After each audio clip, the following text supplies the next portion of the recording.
The Renault UE Chenillette, is a track-light armored tractor developed by the French company Renault in the 1930s and used during World War II. UE is the development code by Renault, and mass production began in 1932, with an improved version, the UE2, introduced in 1937.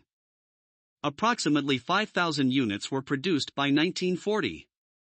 In addition to the French army, it was widely used by the captured German army, and license production was also carried out in Romania.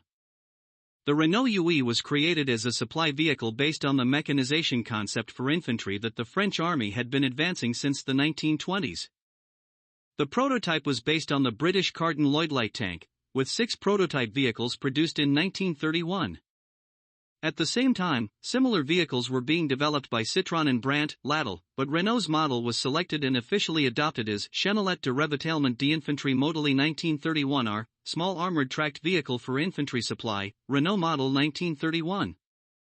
The rear of the vehicle features a cargo platform that can be operated from inside the vehicle to open the rear door and tilt it backward, allowing personnel to deliver supplies without exposing themselves to the outside.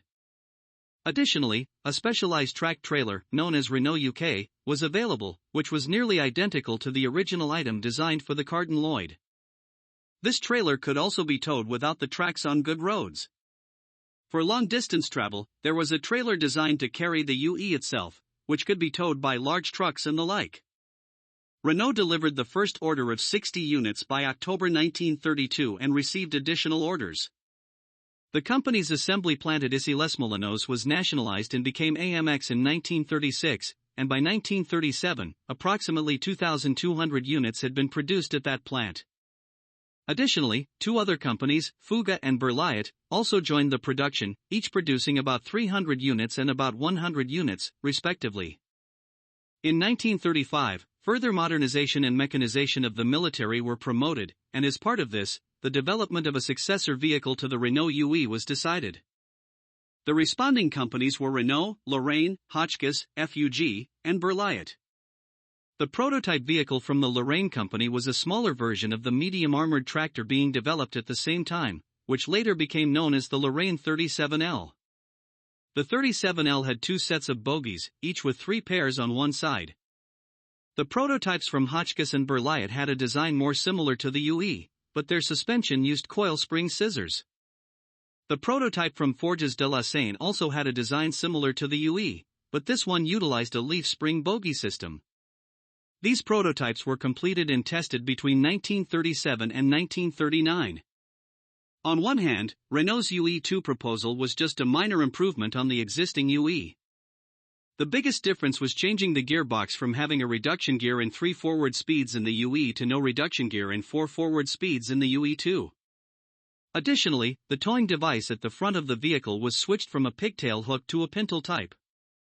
Features carried over from the later models of the UE included the extended fenders and the regulated front headlights. In any case, although it was too unremarkable to be called a successor to the UE, it was precisely because of this that its completion was faster compared to the competing products from other companies. Moreover, because no changes to the production line were necessary, Renault's claim that it could be mass-produced as is was accepted. The UE2 was adopted as the Chenillette de Ravitaillement d'Infanterie Modèle 1937R, small armored tracked vehicle for infantry supply, Renault model 1937. More than 1,080 units were mass-produced by AMX, over 260 by Fuga, and more than 210 by Berliet. In the end, by the time of the Nazi Germany's invasion of France in 1940, a total of about 5,000 units of UE and UE2 were produced. These were mainly used for towing the Hotchkiss 25mm anti-tank gun and for transporting supplies. After the war in France, the German army that had captured and used a large number of UE/UE2 evaluated them as follows. It is affordable and easy to handle even on rough terrain, and while the armor is thin and only capable of protecting against rifle bullets and shrapnel, its compact size makes it less of a target. Therefore, it is suitable for short-range reconnaissance and the transportation of supplies and small-caliber artillery to the front lines. On the other hand, the engine is low-powered and poorly geared, making it prone to overheating and poor fuel efficiency at low speeds. Therefore, it is not suitable for long-distance reconnaissance missions. The suspension is stiff, making it prone to damaging springs and tracks. The crew compartment is cramped, leading to discomfort.